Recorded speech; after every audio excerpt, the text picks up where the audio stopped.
Good morning, everyone. Sue, your magnificence mentor here. Welcome back to Tea with Sue. You know, the days go by so quickly. I'm just astonished sometimes. Here it is, Friday again. I love Friday. I've always loved Friday. So I guess it's appropriate that I do one of my favorite things is connect with you on Friday with Tea with Sue. You can see I have my toucan mug with me today. This was such a lovely, you can find amazing things at the dollar store. I think that's where I found this mug. So bright and colorful and kind of like the day is here. Well, I was in my 50s when I finally got why it is that guys like power tools so much. So it started because I bought one of those bookshelves that I had to put together, and I was the only one around, and I was determined that I was going to put this bookcase together myself. So with my cheap dollar store screwdriver, I got out the instructions and began to try this. Well, it didn't take very long before this poor screwdriver could not do the job. And I'm going, I guess I better go to the hardware store and buy myself a proper screwdriver. So off I go. And they had power drills on sale. And I'm going, well, I wonder. And I'd heard people talk about, oh, yeah, you just need a power drill and it'd just be so simple and so easy. So it was a good price. So I bought it and I took it home, charged it up, and proceeded to use it. Wow, I was so excited. I thought, that's why guys like power tools so much. They're so easy to use. And that bookshelf went together.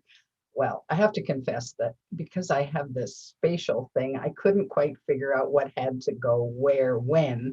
So I had to take it apart and do it, I think twice. But I did get it up and successfully. And thanks to my power drill, my new power drill, which became my favorite thing to own at that point in time. So I've always been fascinated with how power tools work. Well, as life has given me some pretty interesting lessons along the way, I began to realize that we have four power tools at our disposal at all times. We're born with them, they're inherent in us, and we probably don't even realize how often we lean on our power tools and how often we draw on them and use them to get through life. So that's what I wanted to talk about today is the four power tools. So we're going to explore each one of them, and you can what I'm going to ask you to do at the end is to comment on which power tool you're finding that you're using the most these days, or maybe there's more than one. So I'd really like to know that. So we'll talk about that later. Oh, and by the way, before I get right into the topic, I wanted to thank those of you who took the time to subscribe to my channel last week. My numbers went up, and I'm going, oh, goody, goody.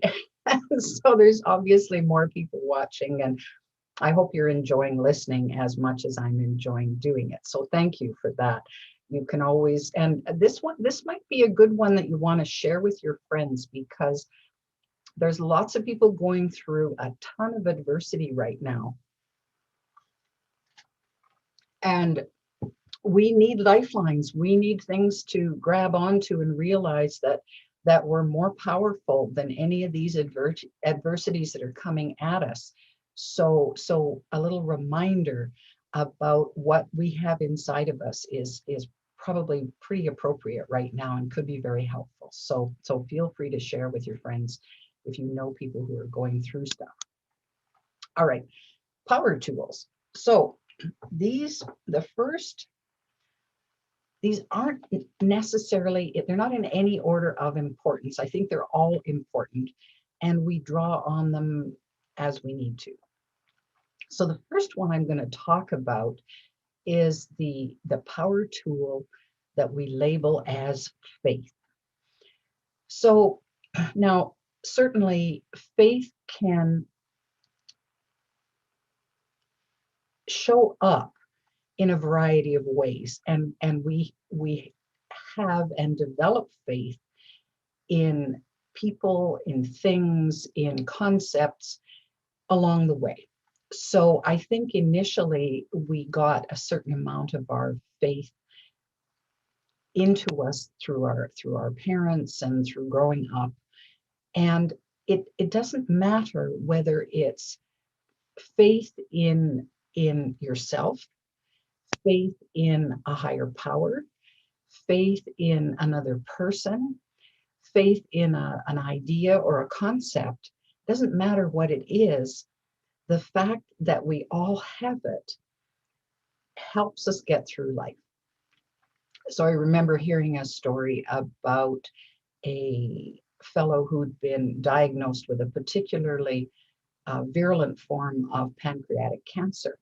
And they were interviewing him, and he said, well, I never felt that I had much faith. And he was talking more about a religious or a spiritual faith. But he said, my wife does. And so he relied and borrowed her faith. She had such faith in him, and she said, you're going to be fine. And that defined how she went through. Well, I found the same thing in my own situation when I was going through cancer, that there were so many people had faith that I would be fine, that it was I just took it all in as much as I could get.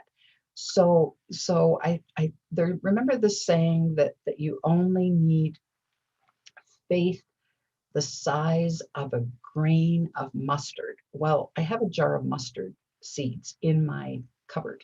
They're tiny. They're just eensy beensy little seeds. Well, that's all the faith you need, even to carry you through whatever you're going through. So faith becomes a huge part of getting through whatever we're faced with. And right now, we're going through a tremendous amount of adversity and challenges, things we've never been through before that we know of, and it's causing us to question everything about our lives and perhaps go inward. Well, as you're going inward, it's a good idea to think about, well, what do I have faith in and what can I cling to it? So it's a lifeline, it's a life preserver, it's a life raft, whatever you want to call it. Faith can get us through. And sometimes it's just simply faith that we have what it takes to get from here to here. And sometimes it's just from here to here and here to here and here and here and here and here. And eventually we're here. So faith is one of our power tools. Nobody can measure it. You can't see it, but you can feel it. It's a heart space kind of tool. And what is it fueled by? Well, all the power tools that I'm talking about today are fueled by love. So it all of them kind of originate in the heart space, and they're there for us to access whenever we need them. And sometimes we access them and we're not even aware of it. So this is what I want you to focus on today is about these power tools. All right, let's move on to number 2. So the second one that I want to talk about is hope. My grandmother used to say, where there's life, there's hope. So even though there were times in her life, I know, when she despaired about ever getting through something or to something, she always maintained this unshakable hope that all would be well, that all would turn out the way she hoped it would. And of course it did for her. It was, life wasn't without its challenges. She had a grade 4 education and never thought that she, and they were poor growing up, and she had many challenges in her lifetime, but she faced every one of them with this level of hope that if she just kept putting one foot in front of the other, eventually things would work out. And they did for her. And because she was a huge influence in my life, then I learned from her. And I'm sure that I got a lot of my hope and my kind of Pollyanna personality from her, because for her there was a silver lining in each cloud if you looked long enough and hard enough. And so I, without even realizing it, I began to adopt that. So no matter how bleak things are, there's always hope. And sometimes we lean on other people's hope to again fill us up when we're feeling deep down in despair. And just listening to somebody else and getting their perspective, or getting them to give us some words that will support us in what we're going through. There's that saying that goes, this too shall pass. Well, when we're in the thick of it, and it's the hardest. So right now in the world, it's hard again. And we've been going through this challenge for a year and a half now, and lots of people are fed up, frustrated, resentful, fearful, and it seems as if we won't get through it. But we will. Inevitably, this too shall pass. So I think back to the history in my family. My grandfather in 1918 contracted Spanish influenza, and he was sick enough that he was in the ward where everybody in that ward was slated for the morgue. That was all there was to it. And well, he wasn't slated for the morgue. He walked out of there at some point and went on to father 7 children and live a very long and healthy life till he was, I think, 94.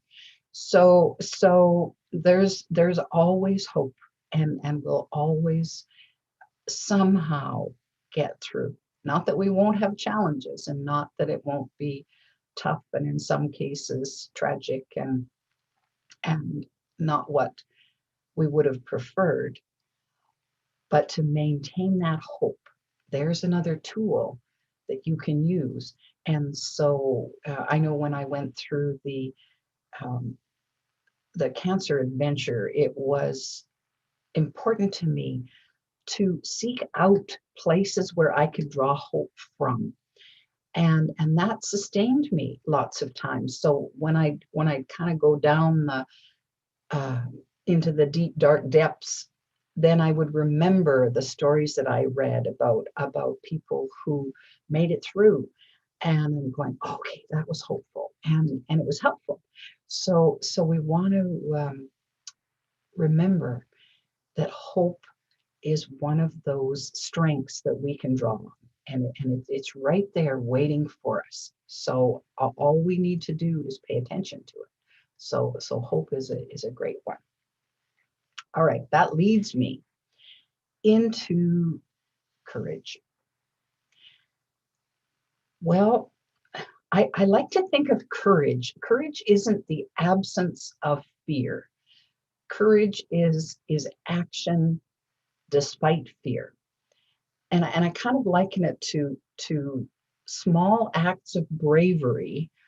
I'm really scared, but I'm going to do it anyway, where we just pile them up and pile them up and pile them up and pile them up. And the whole picture tends to reveal itself as courage. And he says, wow, they were so courageous.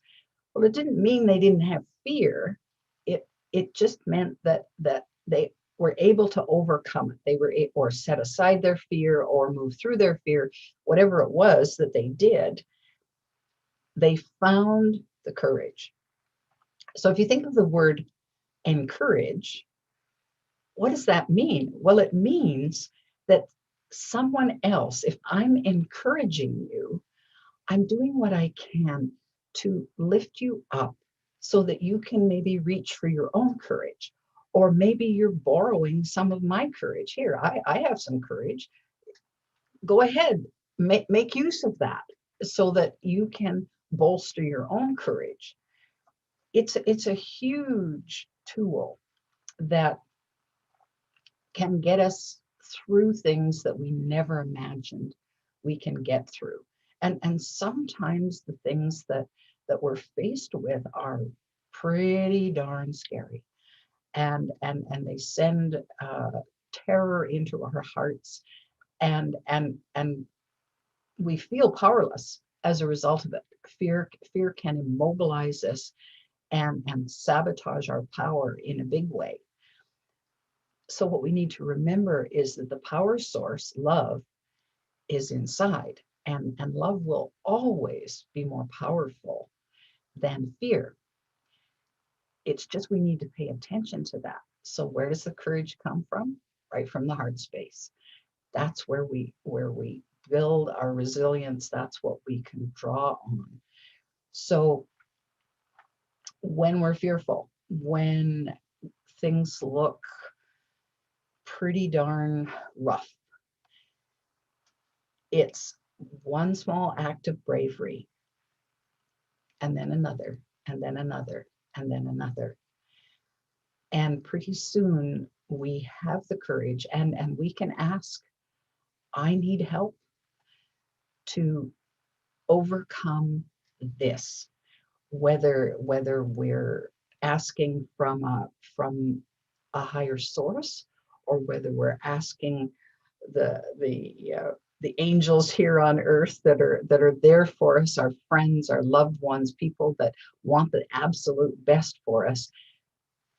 It doesn't really matter where we draw it from. When we need it, ask for it. Like when you're faltering, when you're flagging, when you're not feeling strong enough, that's when we want to borrow courage. We want to say, okay, I it reminds me of that story that I'm sure my mother read to me 1,000 times when I was little. The little engine that could. And it was, I think I can, I think I can, I think I can, I think I can, I think I can, all the way up this very steep mountain. And the little engine had to have, he had to have faith that he could do it, and all his companions on the train had faith that he could do it. He had to hope that he had enough power, and he hoped and he hoped and he hoped, and he found the courage to try. I think I can, I think I can, I think I can, and just inch by inch up the mountain.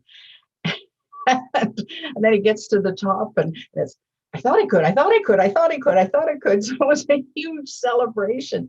So courage is something that when we overcome, when we tap into the courage, and we do it anyway, despite the fear, regardless of the fear, the victory that comes from that and the celebration that can result is so exhilarating, and it seeds the ground to be able to exhibit more courage at another point. So those are the things that we want to pay attention to with courage, because, oh dear, I hear my phone in the background. Oh well, we'll just leave it whistling, and then we'll carry on. So building on your courage, then when the next time you're feeling desperate, or things are not working out well, all you need to do is think back to a time when, well, I had something worse happen than this and I got through it. So it just builds on itself as we go. So all of these power tools get stronger the more we use them. So, it's like exercising. Our muscles get stronger when we use them. Well, so do the power tools get stronger. And the last one, number 4, is determination. So when I was a kid, I think my parents called me stubborn. Well, I didn't like that word because it had kind of a negative connotation to it. And of course, they were a little irritated that I was so stubborn about certain things. And I was, absolutely I was. well, now I like to think of it as being stubbornly determined. So, well, determination can get you a long way. It's that ability to persevere no matter what, to be determined that somehow you're going to find the answer, you're going to make your way through from wherever you are to wherever you want to be.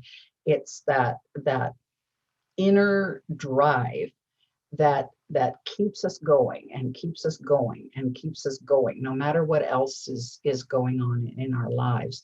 So when we're determined to do something or tackle something, to learn something, sometimes if we have learning challenges, that's really hard because there's obstacles in the way. However, if we decide I'm determined that I'm going to get through this, then we can and we will. I watched the movie recently about Ray Charles' life, and his mother had said to him as his eye condition degenerated and he was going blind, and she just flat out said, "Don't ever let anyone make you into a cripple." And it was such a big idea that she gave to him. And oh, he had adversity in his life, and there were huge challenges for him. So I, but he was determined to make it regardless. And of course he did. And he had not only more success than lots of people have, regardless of the challenges that he was faced with, but he gave a lot of pleasure and a lot of joy to a lot of people, inspired a lot of people in his life as a result of his determination to just keep moving forward and doing what needed to be done, doing what was right in front of him to win out. Did he have fears? Oh, yes, he had lots of fears, big fears, nightmares and terrors that stopped him sometimes, but he just kept going, determined to achieve what he wanted to achieve, what was in his heart to achieve. So there's lots of stories like that. I suspect you have done many things in your life that have showcased the determination that you have. You have many instances in your life where hope, faith, and courage got you through. So today was really a reminder.